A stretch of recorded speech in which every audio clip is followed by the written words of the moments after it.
네, 글로벌 증시 흐름 속에서 국내 시장 투자 전략 알아보겠습니다. 연결고리 오늘은 하나금융투자 윤여민 FA 팀장 오셨습니다. 어서 오십시오. 네, 안녕하십니까. 네.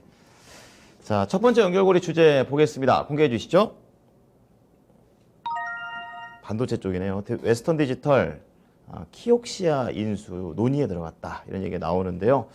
이게 또 뭉치게 되면 또 상당히 또 큰 규모가 될 것 같습니다. 세부적인 내용 전해주시죠. 일단 반도체 쪽은 우리나라에 좀 상당히 민감한 분야 볼 수 있고 지금 이제 반도체에도 여러 지금 섹터가 있는데 약간 이쪽은 이제 낸드 플래시 쪽, 그러니까 우리가 흔히 말하는 이제 메모리 반도체 쪽이라고 볼 수 있겠죠. 그래서 사실은 그 메모리 반도체 쪽에서는 거의 이제 삼성전자가 이제 거의 탑이라고 볼 수 있고요. 그렇죠. 그 밑에서 이제 순위 싸움을 한다라고 볼 수 있을 것 같은데.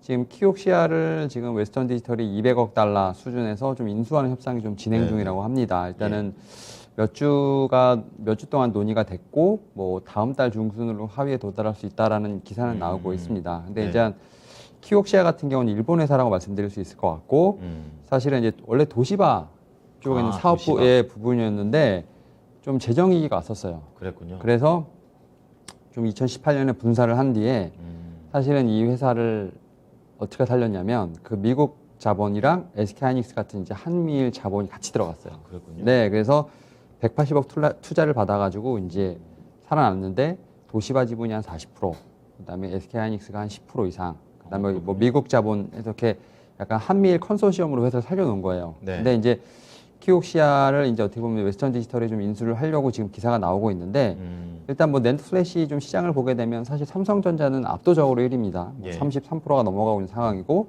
키옥시비가 2위입니다. 2위 지금 한 18% 이상. 그다음 웨스턴 디지털이 14%, 하이닉스가 12%, 그다음 뭐 인텔이 7%인데 지금 SK 하이닉스가 인텔을 좀 인수를 했잖아요. 그래서 인텔이랑 SK 하이닉스를 합치면 한 20% 정도 되거든요. 그래서 2위로 좀 올라올 수 있는 상황에서 지금 키옥시아랑 웨스턴 디지털이 또 합치게 되면 지금 33%가 넘어가니까 일단은 거의 2위 정도? 거의 2위 확정인데요. 그러니까 거의 그렇게 되면 이제 뭐 삼성전자랑 맞먹는 상황이 되는 거죠. 그렇죠. 그러니까 지금 SK하이닉스랑 인텔, 그다음에 뭐 키옥시아랑 웨스턴 디지털, 삼성전자 이렇게 그렇게 좀 약간 싸움이 일어나지 않을까 좀 생각을 하고 있는데 사실 이제 반도체는 뭐 차량용 반도체도 그렇고 약간 좀 기업의 보안하고 좀 그러니까 나라의 보안하고 좀 연관이 돼 있는 부분이 있고 그다음에 인수를 할 때 좀 여러 국가들의 어떤 그 허락을 좀 받아야 되는 그런 상황이 있기 때문에 일단은 인수가 될지 안 될지에 대한 부분은 좀 끝까지 가봐야 되지 않을까. 그러니까 뭐 사실은 보도가 나왔음에도 불구하고 아직 양사에서는 뭐 이렇다 저렇다 얘기는 없는 상황인 것 같고 일단은 일본적으로 그러니까 일본 입장에서 봤을 때는 웨스턴 디지털로 이 키옥시아가 넘어가게 되면 좀 어떤 반도체 핵심 기술이 넘어가는 부분이 있기 때문에 일단은 뭐 정치적인 문제 당연히 고려해야 되는 거고 다만 미국에서는 지금 중국과 지금 어떻게 보면 약간 반도체 싸움, 약간 미래 산업 싸움을 하고 있기 때문에 미국에서는 또 적극적으로 밀어줄 가능성도 있습니다. 근데 다만 이제 중국에서 어떻게 나올지 그 스탠스가 좀 중요한 부분이 있기 때문에 변수가 많네요. 네, 그러니까 뭐 확실히 딜이 성사되기는 힘들지 않을까 생각을 하고 있고, 다만 이제 SK하이닉스랑 인텔 같은 경우는 거의 뭐 이제 합의에 도달한 부분이 있기 때문에, 그러니까 뭐 삼성전자나 SK하이닉스, 인텔 같은 경우는 뭐 여전히 굳건한 1, 2위를 지키고 있는 것 같고, 일단은 요 이슈는 계속 좀 봐야 되지 않을까 좀 생각을 하고 있습니다. 네. 그렇다면 이제 국내 증시로도 이제 종목 연결을 해봐야 되는데 좀 전에 그 키옥시아 지분 얘기하시면서 좀 말씀해주신 것 같아요. SK 하이닉스. SK 하이닉스가 이제 FI라고 하죠. 이제 어떻게 보면 지분 투자가 10% 이상 지금 들어가 있는 부분이 있기 때문에 일단은 이런 뉴스가 나왔을 때 어제 조금 움직였던 부분이 있습니다. 그러니까 그리고 이제 반도체 쪽 같은 경우는 최근에 좀 업황이 사실은 나쁘지 않거든요. 그래요? 업황은 나쁘지 않아요. 업황은 나쁘지 않은데 부진하다고 하니까 미래에 대한 암울한 전망으로 인해서 그러니까 전망이 안 좋다.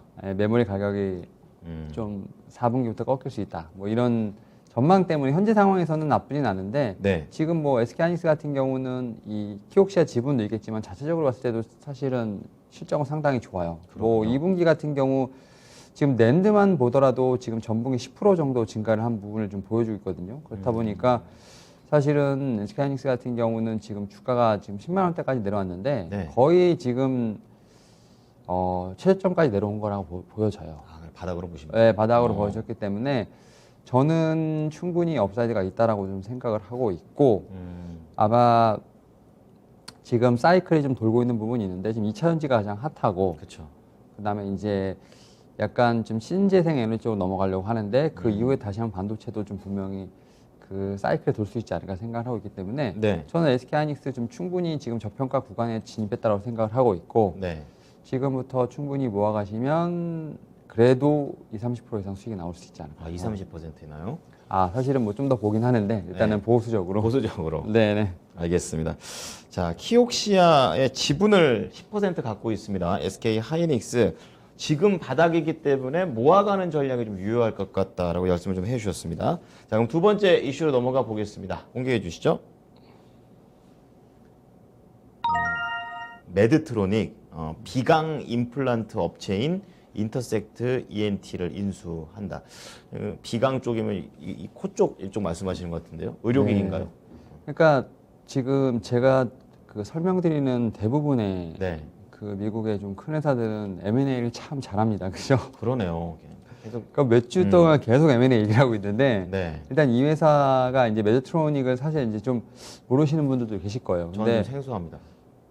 세계에서 가장 큰 의료기기 회사 중에 하나라고 보실 수 있습니다. 그렇군요. 근데 예. 이제 만성 질환 치료용 의료기기를 좀 개발하고 제조하는 업체라고 말씀드릴 수 있을 것 같고 네.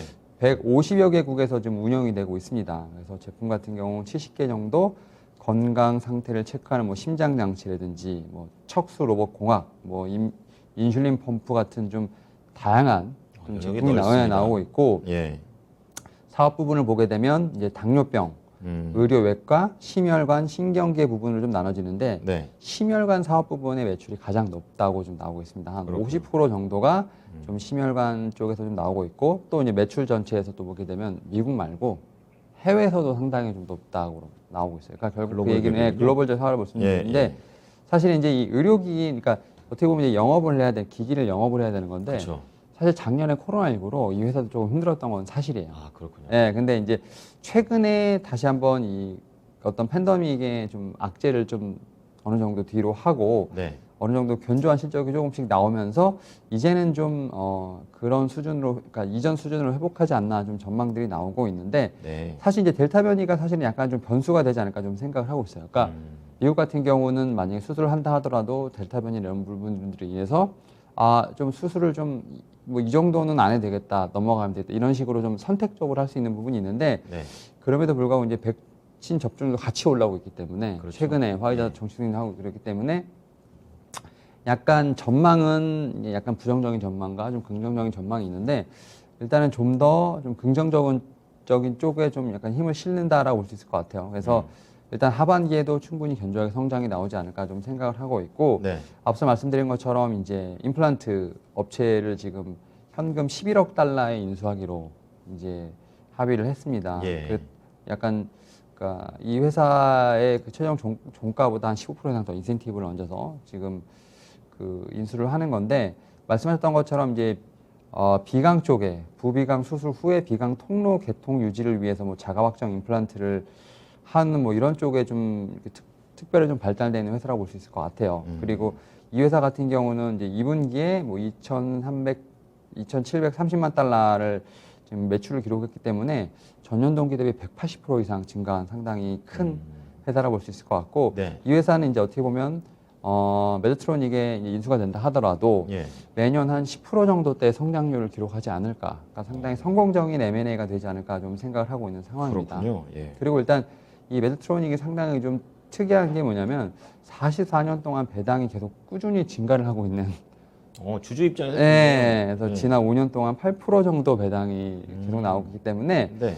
일단 이 회사 같은 경우는 지금 월가에서도 그런 배당에 대한 매력도 충분히 보고 있기 때문에 현재 상황에서도 한 20% 업사이드가 있다라고 생각을 하고 있습니다. 뭐 어제 같은 경우는 이제 좀 지정학적 어떤 리스크라든지 뭐 지금 이제 섹스널 미팅 이런 부분 때문에 살짝 좀 밀리긴 했습니다만 개별 악재는 아니군요. 네, 현재 상황에서도 한 20% 이상이 충분히 업사이드가 있다고 생각을 하고 있기 때문에 이 종목은 좀 차분히 모아가시는 것도 하나의 전략이 되지 않을까 말씀드려 보도록 하겠습니다. 국내에서도 왜 보면 의료기기 중에 치과 쪽에서 좀 종목들이 잘 가고 있는데 그럼 어떤 종목을 연결해 볼까요? 아, 근데 치과 쪽에 있는 임플란트 쪽 이제 보니까 좀 많이 오른 것 같더라고요. 그러게요. 최근에. 그래서 예. 좀 의료기기에서 조금은 생소할 수도 있는데 네. 최근에 이제 증권가에서는 가장 좀 뜨거운 종목 중 하나가 이제 제이시스 메디칼이라는 회사를 좀 말씀을 드려보도록 할게요. 어떤 의료기기 만듭니까? 그러니까 이 회사 같은 경우는 이제 초음파라든지 고주파 쪽에 이제 레이저라든지 이런 쪽으로 좀 매출이 일어나고 있는 미용인가요? 예. 그 이제 의료기기라 말씀드릴 수 있을 것 같은데 사실 좀 2분기 좀 어닝 서프라이즈가 나오면서 사실 좀 슈팅 한번 나왔었어요. 네. 그래서 최대 분기 실적을 좀 달성을 했습니다. 2분기 같은 경우는. 그래서 2분기에 좀 실적이 잘 나왔는데 이제 하반기에도 좀 잘 나오지 않을까라는 좀 예상이 있습니다. 그렇군요. 그래서 2분기 연결 매출 같은 경우 200억, 영업이익 62억을 좀 기록을 하면서 네. 매출 같은 경우는 전년 동기 대비 130% 이상 늘었고 네. 영업이익은 흑자 전환했다라고 볼 수 있을 것 같습니다. 그렇군요. 말씀드렸던 것처럼 초음파, 고주파 쪽에서 상당히 좀 한 400% 이상 좀 증가한 부분이 있고요. 크네요. 레이저라든지 뭐 IPL 매출 같은 경우도 뭐 계속 막 한 70%, 100% 이상 좀 증가한 부분이 있기 때문에 네. 하반기에도 좀 이런 부분이 계속 이어지지 않을까. 그러니까 말씀드렸던 것처럼 이제 그 의료에 대한 이제 뭐 꼭 이제 아픈 것만 아니라 네. 뭐 미용이든 시술이든 이런 쪽으로도 계속 어쨌든 수요가 크죠. 수요가 좀 증가하고 있는 부분이 있기 때문에 음. 사실은 이 회사 같은 경우는 하반기 얘기도 나오고 있지만 이제 내년까지도 좀 나오고 있어요. 그러니까 그래요? 내년에도 성장이 좀 이어지지 않을까 좀 생각하고 있는 부분이 있기 때문에 음. 사실은 좀 의료기기 같은 경우는 이제 최근에 좀 반등을 하면서 사람들이 네. 좀 신경을 썼고 임플란트 네. 같은 경우도 신경 썼지만 사실은 꾸준하게 좀 성장을 한 산업이기 때문에 오히려 우리가 지금 말하는 성장주 섹터 중에서도 네. 의료기기를 좀 계속해서 봐야 되지 않을까 좀 생각을 하고 있습니다. 성장주인데도 안전성을 담보하고 있다라고 말씀해 주신 거죠? 그러니까 산업은 성장하고 있었는데 음. 사람들이 잘 몰랐던 거죠. 아, 이제야 좀 이제야 좀 이제 아는 건데 음. 이제 그런 부분에서 최근에 좀 어떻게 보면 주가를 좀 많이 당겼죠. 그렇죠. 근데 이제 아시겠지만 주가를 많이 당기면 약간의 이제 쉬어는 가야죠. 좀 쉬었다 가는 부분이 있는데 이럴 때 좀 산업들을 좀 분석을 해보면서 충분히 뭐 의료기기든 지금 임플란트 같은 사업들 보게 되면 최근 3년에서 5년부터 상장이 시장이 꾸준히 올라왔거든요. 그렇군요. 예. 그러니까 오히려 지금부터 좀 천천히 모아가는 전략 그렇게 된다면 다시 한번 재상승기 때 그런 혜택을 좀 누릴 수 있지 않을까 생각하고 있습니다. 네, 그런 작업 한번 해봐야겠습니다. 자, 오늘 반도체 쪽 그리고 의료기기와 관련해서 두 종목 잘 보도록 하겠습니다. 한 주 동안 고생 많으셨어요. 네, 감사합니다. 네, 지금까지 하나금융투자 윤여민 FA 팀장과 함께한 연결고리였습니다.